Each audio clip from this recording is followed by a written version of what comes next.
Hey everyone, and welcome to another episode of Who Are They Saber Reels. Once again, I am Matt, and joining me today is the one and the only Tom Zvertnik. Hello.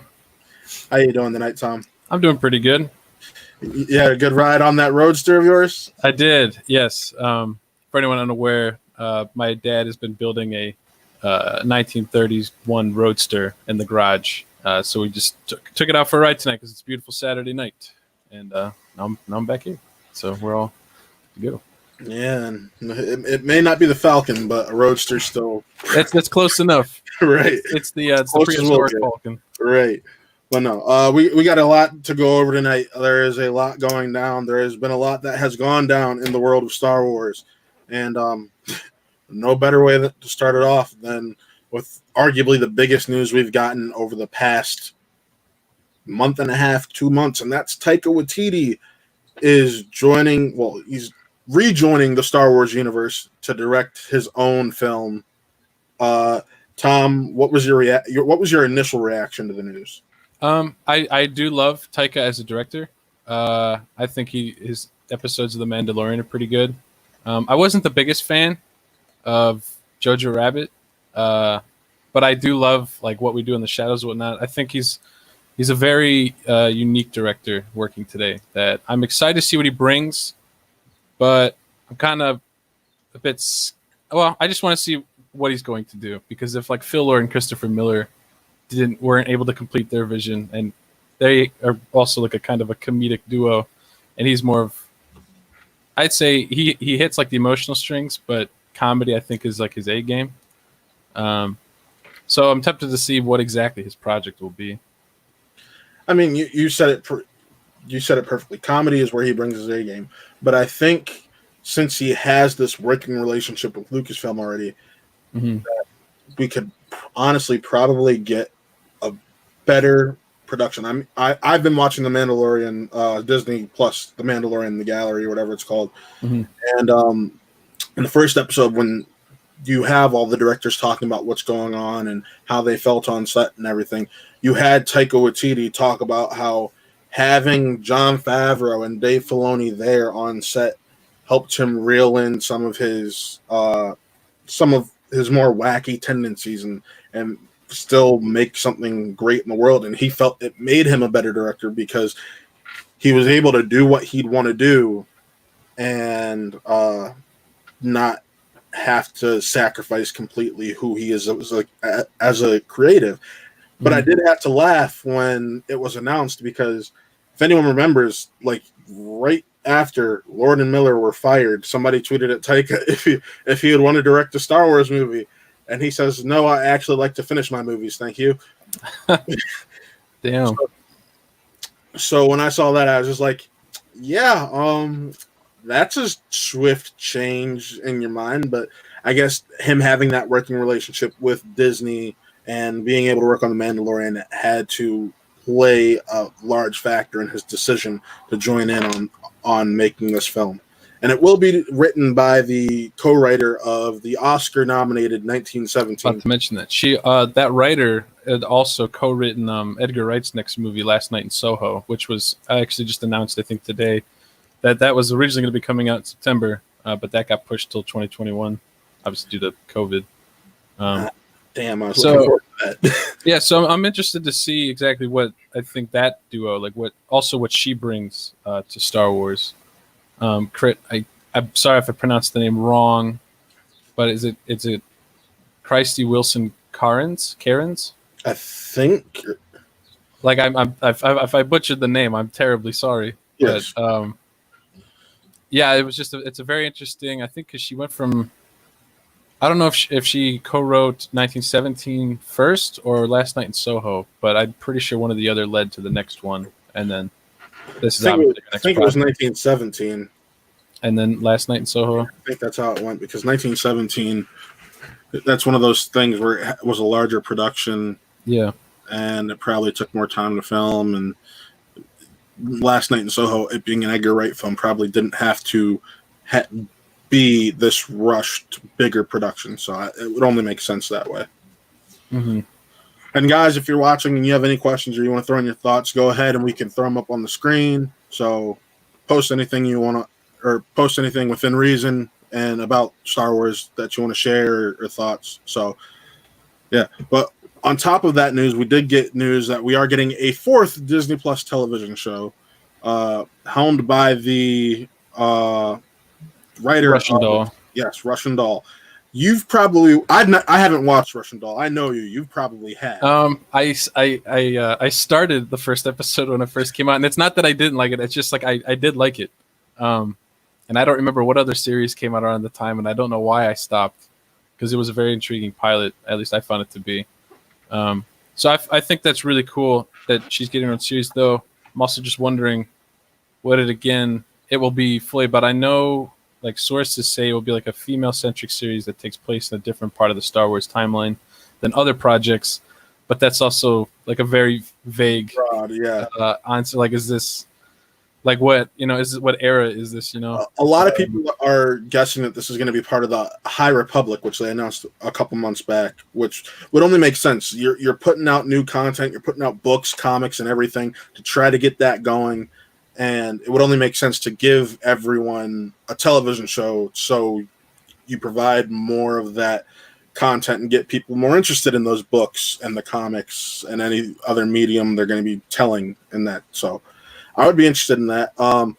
Personally, I was hoping, because I know she is a creator who is a part of the LGBT community, I'm not going to lie, I was hoping it was Afra, Dr. Afra who was introduced in the Vader comics.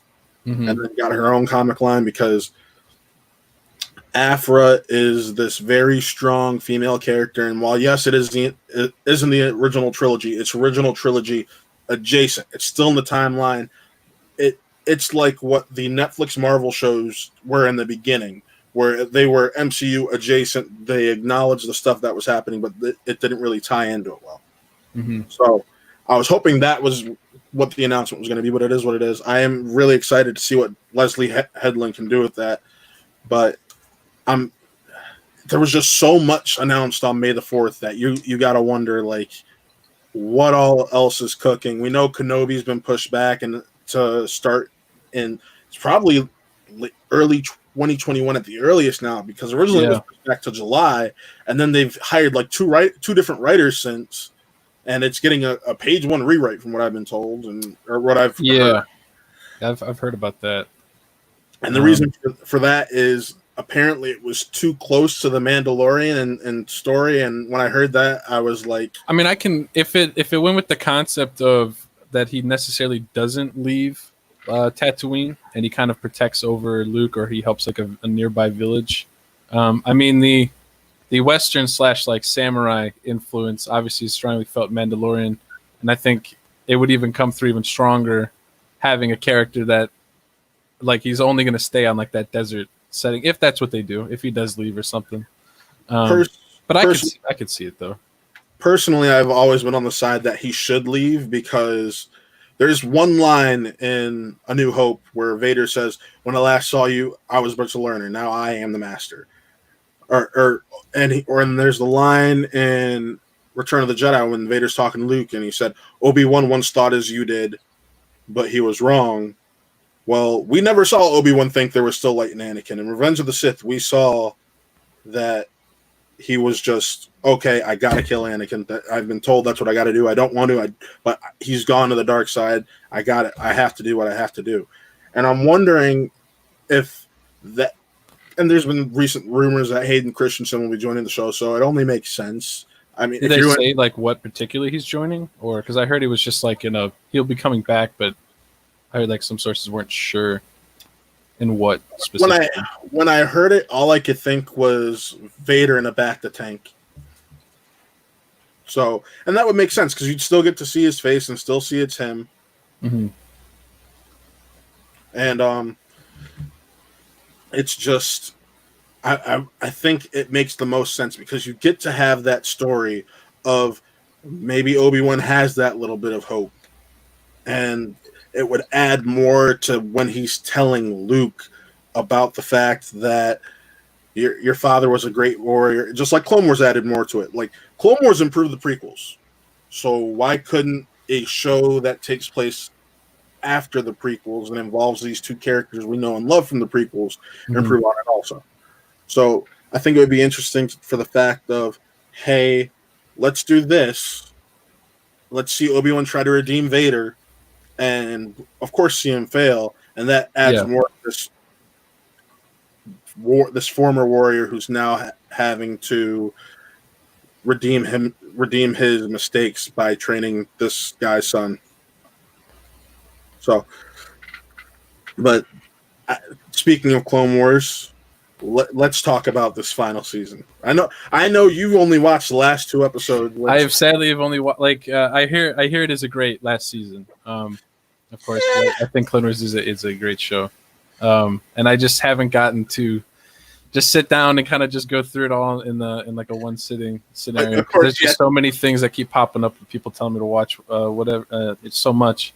But I did watch the last 2 parts of the final. I gotta ask, what was the thinking of? I'm just gonna watch the last 2 parts. From what I heard from a friend, is that like it's the first 2 parts are kind of setting up for the action stuff that happens in the last 2, and I was really interested to see essentially like how the actions came, and that I heard that the last episode itself was practically it was just a visual feast of like visual storytelling, and I was like, I wanted to see just straight up just like going blindly in, but I think like I got the context of what was like going on because they do it very well. Yes. And yeah, I mean, I was blown away by the last 2, especially that I think it gives it a proper ending as well. Yeah, I do got to tell you because I'll try to avoid spoilers as much as possible.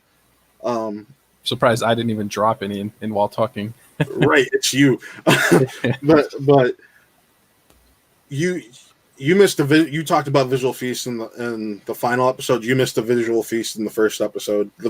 I have seen some comparisons to my boy Ryan's last Jedi film. Yes. Some screenshots, and I was happy. So like I definitely wanted to go back through and obviously rewatch the entirety of season 7. Some of what they did with the final 4 episodes is just so beautiful.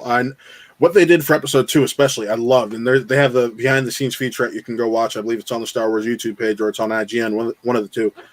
And what they did for that final Maul versus Ahsoka fight is they brought Ray Park in and did mocap. So every motion you see Darth Maul doing is Ray Park. And when you're watching it, like when I first watched it, I'm like, this looks different compared to most Clone Wars fights. This looks more real and not as rigid. And then when I saw that after the fact, I'm like, oh, that explains why. So you bring in Ray Park. Ray Park is basically Darth Maul in that episode. When you see Darth Maul fighting, that is Ray Park. And that was amazing to learn after that. Yeah. Yeah, that seeing obviously like I know Maul was back obviously from older Clone Wars stuff and like Rebels and whatnot. And Solo. But even and Solo. And yeah, just seeing like what he does, especially in those final episodes, I could definitely tell that there was more than just like the normal animating. Like there was something like I could tell that what he was doing, how he was mocapped, there was something like familiar to it. Like it sounds weird, but like how some Star Wars people are like, when something feels genuine or real, and that I definitely picked up on something like that, but I didn't know that he actually came back to do that. That like makes a lot of sense now. We do have a question right here, and it is: do you guys think they should bother bringing Darth Maul into live action stuff still, or let Clone Wars be his last appearance? I know in a general sense, like people that don't watch Clone Wars that only watch the movies, I think the only time then that you see him up to date now is in Solo. So like someone like some of my cousins that aren't the biggest Star Wars fans but have seen Solo, they're like, oh, he's back. I wonder what they're gonna like do with him. And like I'm just sitting there like, well, they have a bunch of stuff that history of this and now. you get to see how far he goes, because I believe it's in Rebels, right? Rebels is where his timeline ends. Yeah. But no, and I'm gonna bring Drew in right now. I'm gonna pose the question to him. What's up, Drew? How you doing, bud? This camera's frozen right now. It looks like technical difficulties, I guess. But I think we got him back. There we go. Sorry. Hello. Hey, Drew, I'm going to pose this question that someone gave us to you. Do you guys think they should bother bringing Darth Maul back into live action stuff, or let Clone Wars be his last appearance? Tom just said that. Well, I was kind of like almost getting to it, Yeah. but because I think in like a general like mainstream sense, the last time anybody in a mainstream sense that only watches the movies is you see him in Solo as if they're bringing him back. You know, I personally I'm not sure. I think in like a show wise, but in the only other thing, because of how they set him up in Solo, if they ever did a Solo 2, that's where I'd imagine he'd pop up. But as Solo 2 is probably not going to happen. I wouldn't mind a Solo Disney Plus show. I'm just going to put that out there. Yeah, I wouldn't mind that either. Bring back Alden and I can't remember the actor of Chewie that plays Chewie now. Jonas Suotamo. But yeah, I wouldn't mind like a show if like the two of them just going on adventures and whatnot. So what do you think, Drew? I'd say if it's for like the Obi-Wan show, but that's honestly it. I feel like they've squeezed all they can out of that character, so I feel like there's really not a lot more they can do with him, in my opinion, at least. Yeah, I think I kind of agree with you. I'm going to be the one here that says I disagree because, well, the only reason I say that is we still don't know what happened between Solo to where we find him in Rebels. That's the last part of his story that's missing. So I would personally really love to see, even if it's not a Solo 2 show, maybe a show, because let's face it, Emilia Clarke, especially after Last Christmas, probably isn't going to get many other jobs. I would love to see the continuation of Kira's story in a Disney Plus show, because we know she was going to meet up with Maul, and maybe she ends up overtaking him, and that's why we find him where he is in Rebels. And Drew, I know Rebels was fresh in your mind because you just finished your rewatch within like the last couple weeks, or your watch in the last couple weeks, because you held off on it, if I remember correctly. On Rebels? Yeah.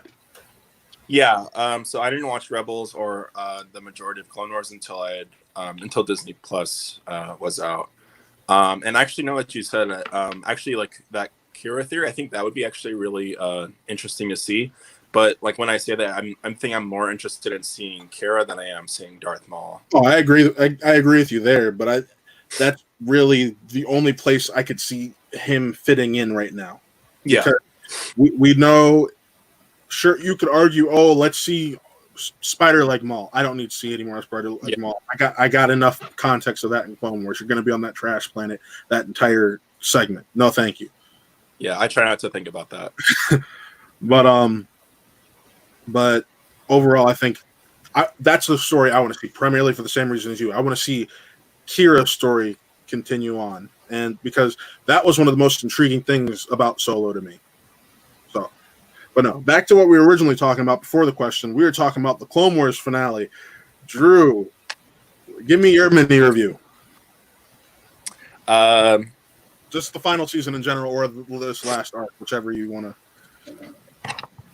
Final season in general, I'm gonna say I feel like only the last 4 episodes were great, but like when they how they were done, they were done pretty perfectly. I'm trying to keep like what I wanted to see out of it, because I feel like that's not super objective all the time. No, go ahead. I want to hear that, because I have my own thoughts about what I wanted to see. So go right ahead. Okay. So one thing I really wanted to see was Ahsoka and Plo Koon like talk, like at least one more time. Like I wanted to see something again, because I feel like one downside of liking like a prequel movie in anything is that like once you see those characters, they're pretty much, that's the last time you're going to see them, unless it's like a book or like a comic or something like extremely minor. And I seriously doubt they're going to do anything in the foreseeable future regarding like the Jedi and the prequels, because we've seen it. So I really wanted to see something with Plo Koon and Ahsoka. I wanted to see Ahsoka and Anakin talk again, and we ddid get that. Minimize sense. Yeah. As far as, and I did want to see Kanan and then Deppa in that Order 66, and I think it would have been cool to see that. And then one final thing, I really wanted them to, to change the whole thing with Anakin killing the younglings. Like, I know it's there and it happened, but part of me was just hoping they would like put in a scene and just, I don't know, change it to where when he ignites his lightsaber, he's like saving them. Just something to where it just corrects that, in my opinion. And then I really wanted to see something with Padme, like setting up the Rebel Alliance, or like even like talking about it a little bit, just something like that. Okay, I'm done.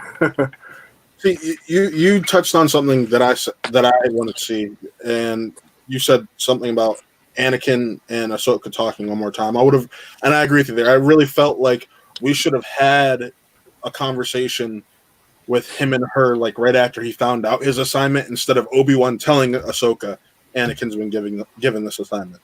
Yeah, especially with the final 4 episodes, I felt they should have recreated moments we knew from Revenge of the Sith and intercut them so we knew where, and they did that in a sense, because we got, like, in the 3rd episode, we got her feeling Anakin killing Mace Windu, and turning, but that was another issue I had with the finale, where I felt like we should have had a moment where she felt his pain from Mustafar because of the connection they have. I would love to see an intercut between famous moments in Mustafar and what's going on with her, or just Revenge of the Sith in general. That's what I wanted to see, right? Especially since we're in that Order 6, and I know I follow you. We're friends on Facebook. I follow you on Instagram. I know you didn't want to see Order 66 happen, and I do got to give them props, because they teased us with that. They really did. They had photos of each of those instances. You're going to see that, and I'm wondering if by some miracle they decide to release that, because I wanted to see like Kanan. What was his situation like with Order 66? Granted, we see that in the comics. Recreate the moment. I know you didn't want to see Plo Koon die. Plo Koon's like one of your favorite Jedi outside of Luke Skywalker. So it's, and I agree with you. I thought outside of the final 4 episodes, the season was meh. Bad Batch was really cool. I enjoyed it. I knew what I was getting into that because of Celebration at the Clone Wars panel. I'm like, all right, I'm gonna go watch this panel and see what I'm getting myself into. But the way Dave Filoni talked about how we're going to see Ahsoka leading up into the Siege of Mandalore, after he confirmed that we are going to see the Siege of Mandalore, made me think, oh, we're going to see Ahsoka be in this badass civilian out kind of deal.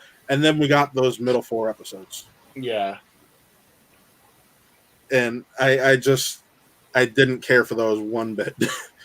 except for when we got to see Bo-Katan and got the whole setup. But I felt her story from those 4 episodes could have been told a completely different way. Yeah, you're 100% right. But other than you, I agree.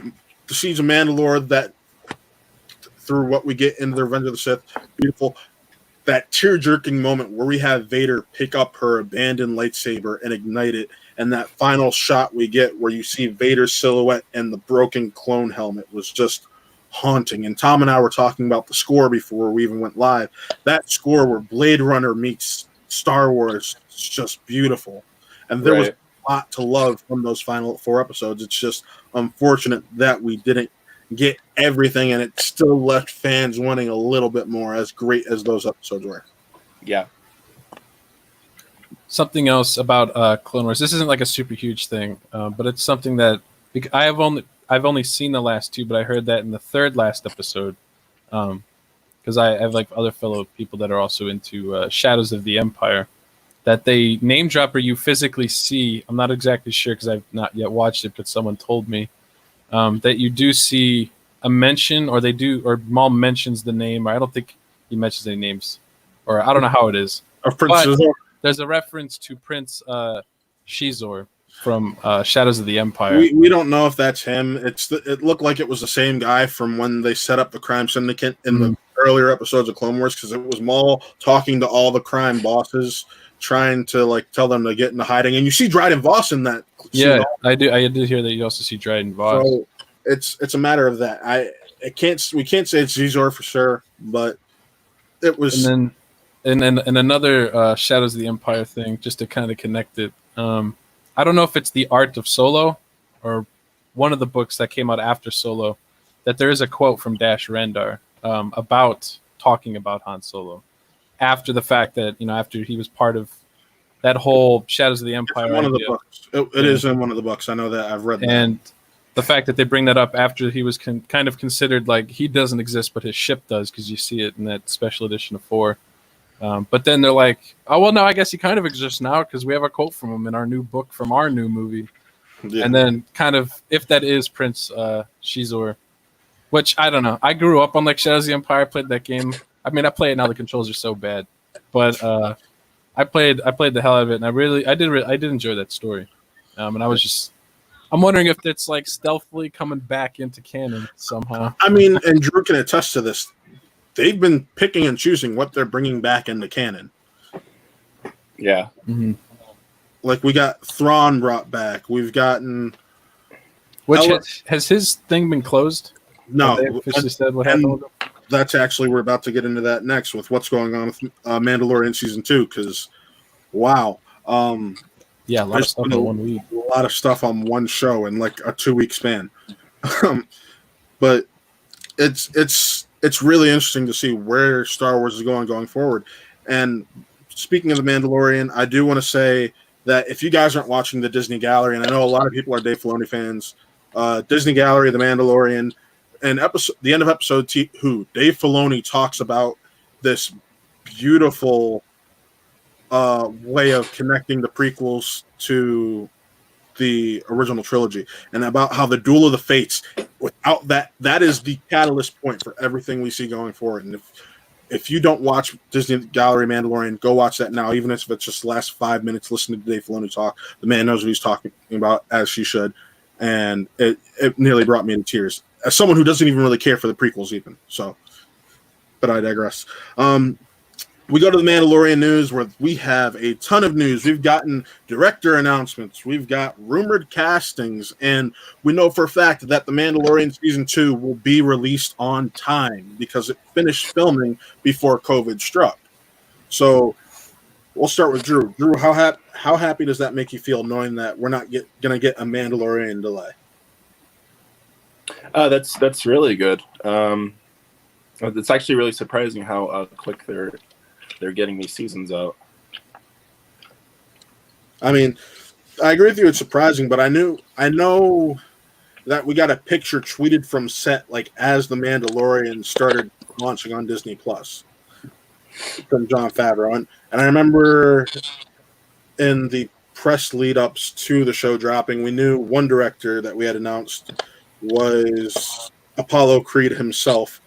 For some reason, his name is slipping me right now. Carl Weathers. Thank you. Carl Weathers is directing an episode. And then on May the 4th, it was announced that Peyton Reed, the director of the Ant-Man series, and Robert Rodriguez will also be helming episodes of The Mandalorian. Tom, I know you're a big Robert Rodriguez fan. What are your feelings on that?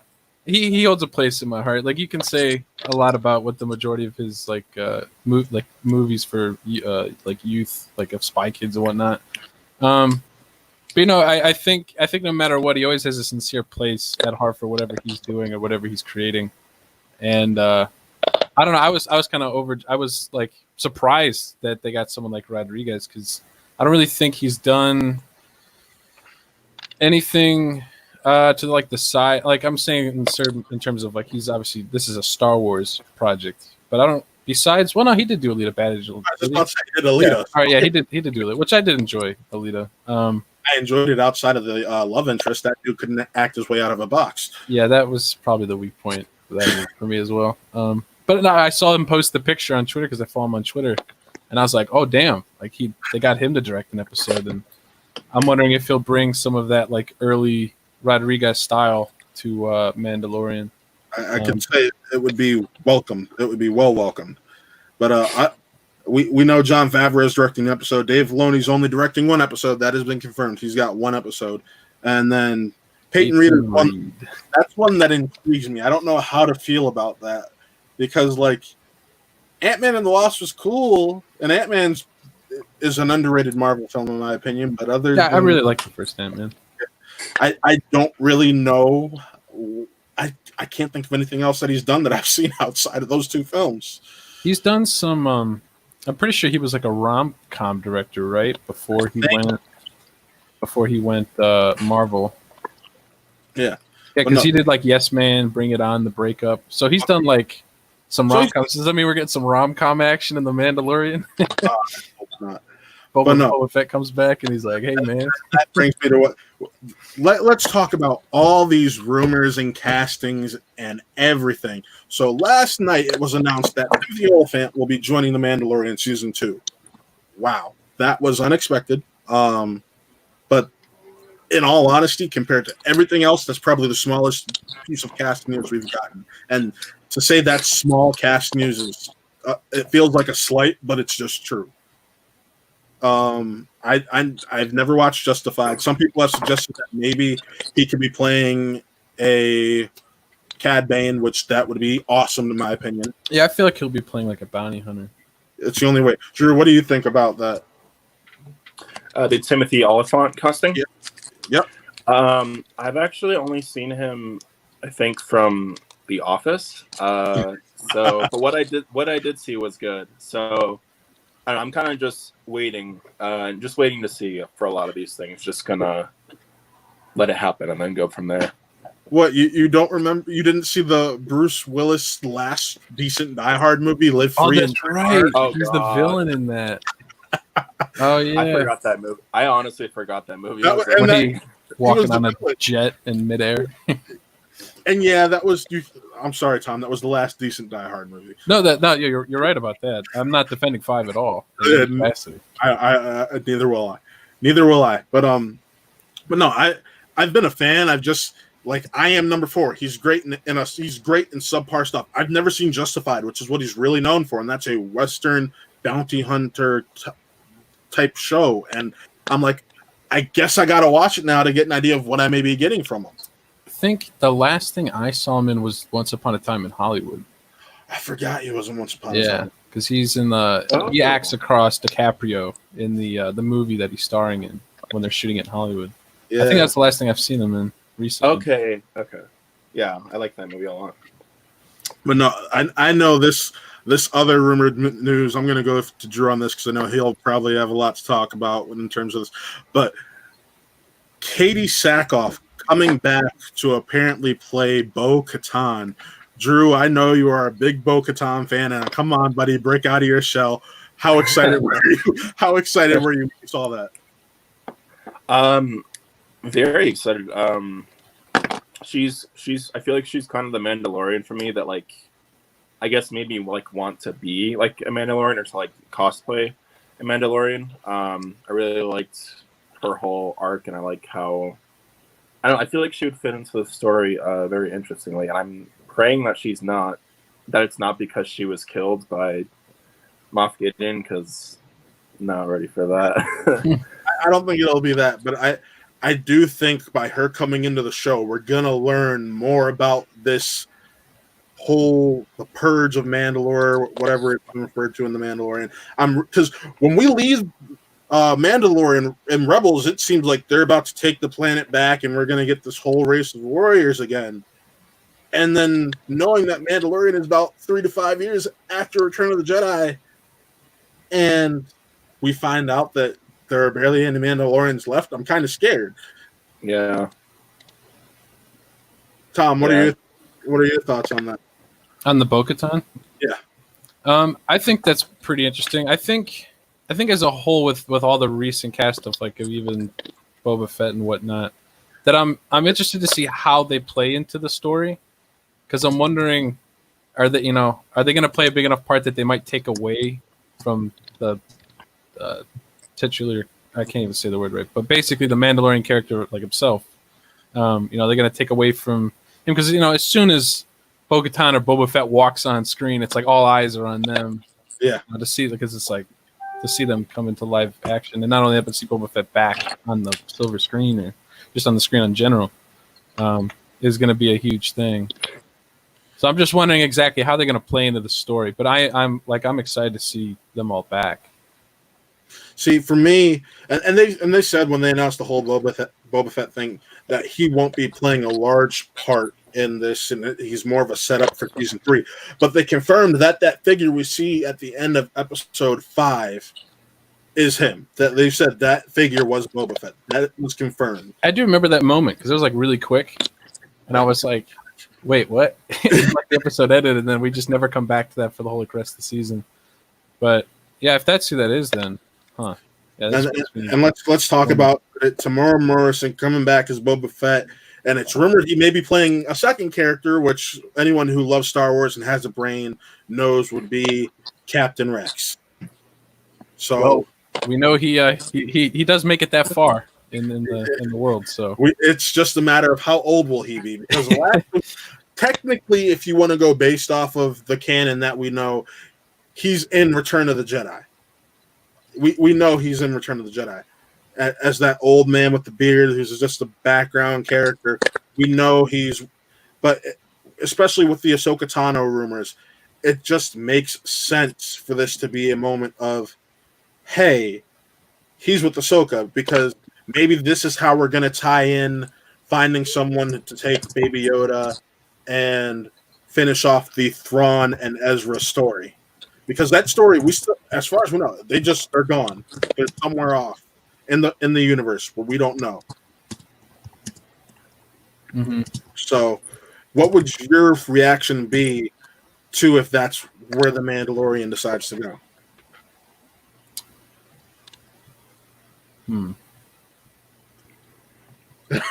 Did I stump Tom?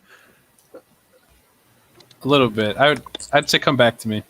All right, Drew, how about you? If they decide to go in this direction of, here's how we're tying in Ahsoka, here's how we're tying in Ahsoka and Rex, here's how they tie into Baby Yoda, and then we're setting up a live action, which they've talked about a live action Ahsoka show, and that was kind of in the Variety reports when they said Rosario Dawson was cast as Ahsoka.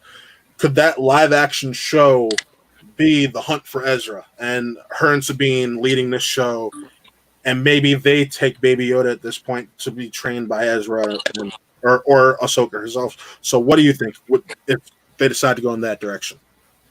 I'm fine with it. My only thing is that I just want each thing in Star Wars to be its own thing. So I don't want a billion connections. Yeah, like I want these characters to show up, and I'll be more than happy to see them.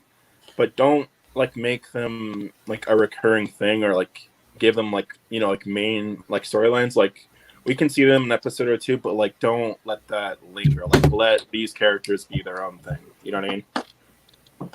Yeah, I get what you're saying, and I think that's kind of what made the Mandalorian special, to where it had these small ties, and small ties are great, but you don't want to have these larger ties that then bog you down to going into a certain story arc or tying yourself into a story arc. Exactly. That you can that you're basically writing yourself into a box. Yeah, and you can watch The Mandalorian if you haven't seen anything else that's Star Wars, and it makes complete sense. Like you'll probably be confused about a couple things, but like the ending. But you can understand pretty much everything that's happening. You don't like need to see the movies, although you should, see them. Come on, Tom. You had a moment to think. I'm like, I think a kind of similar scenario where I think a show of that would totally work. I think, and this is not that it has to do it, because it doesn't have to, but it's just something because everything likes to connect in a billion different ways. Usually, by the time you get to something like, I think mainly because of how in The Rise of Skywalker you hear Ahsoka's voice. Now I don't know if that means just connected in that moment, or she's dead by that point in the story, or if they do take Baby Yoda, like where that's gonna go. Because if that's a central point, that if the Empire's after, or the remnants of the Empire, it's like, well, then would the First Order be if it's still around? Like, there's just a bunch of those questions, but it's not that it doesn't have to answer that, because if the point of it's to find Ezra, it doesn't have to do that. But it's just something that I think, like, subconsciously while watching, I'd be like, so how are they going to connect that?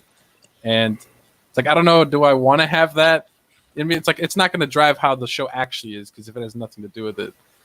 But that's just something where if I watch something that obviously in Star Wars being universe where it's like connect, connect so many things that I don't. On one hand, I want to see them connect things, but on the other hand, like I don't, because like I want to see it kind of be its own thing.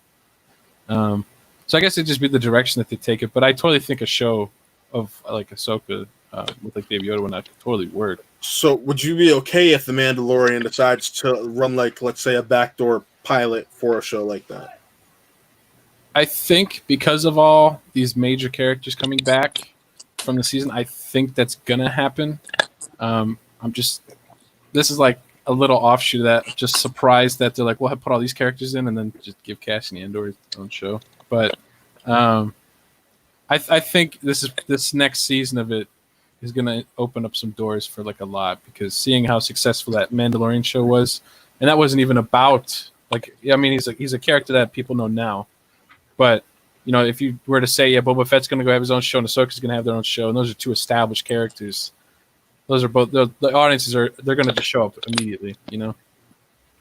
Now, do you guys have any fears that these character appearances and whatnot will end up bringing down the quality of the show and the quality of the writing?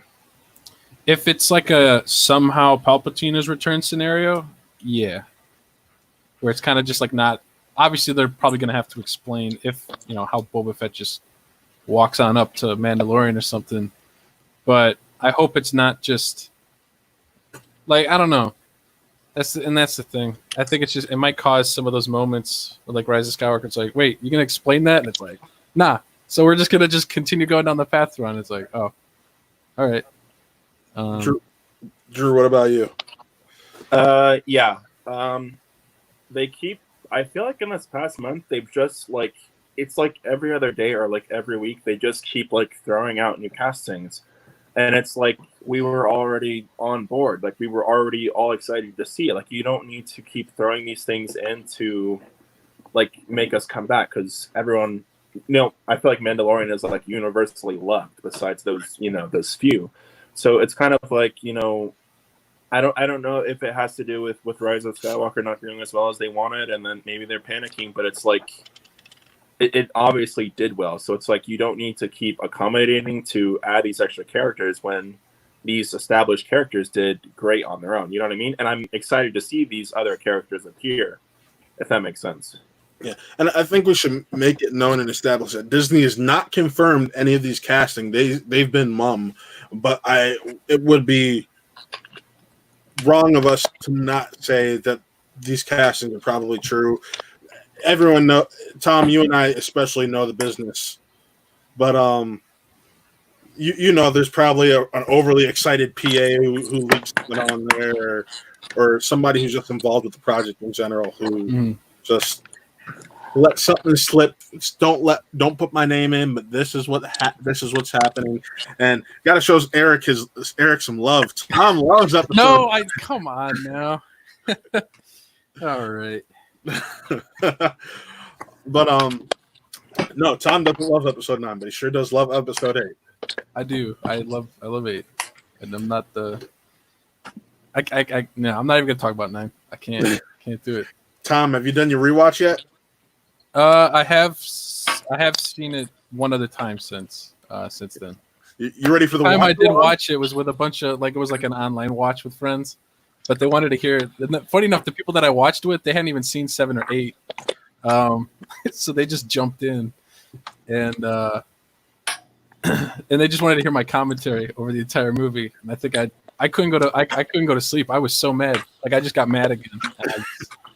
I don't know. Are you ready for the watch along that you're going to be doing for Who Are They Saber Reels with myself, Chris? Going through it again. Going through it again, but this time going back to Nam. We're all expecting a you versus Toby fist fight. And Drew, you're more than welcome to join that, because I know Tom's going to need some backup, because he's going to be watching it with 3 people who actually love the movie. So it's nothing. I have nothing against like anybody that loves it. It just I don't know. I don't even know how else to put it. I don't know. I just get mad. I mean, I love it, and the next episode we're actually doing, which will be the first Saturday of June. We'll be talking about our favorite Jedi and possibly ranking the Star Wars films. So I know Tom needs to be on that episode. Yeah, my good old ranking that I already have a few friends that just meme it anyways. But yeah. But guys, I want to thank you for coming on. Everyone who jumped in and watched and chatted, thank you for commenting and watching. Hope to have more content for you soon. I know Tom and I will be in some content that'll drop later this week. We may just end up dropping the short version because I'm still waiting on videos from a few people. But we do have a Why We Love Star Wars video coming out. So be sure to drop that or check that out. I'm doing some tweaking to it because Tom, I'm a bit of a rusty editor, and Tom's already seen the short version, and he gave me his notes, and I'm taking those to heart.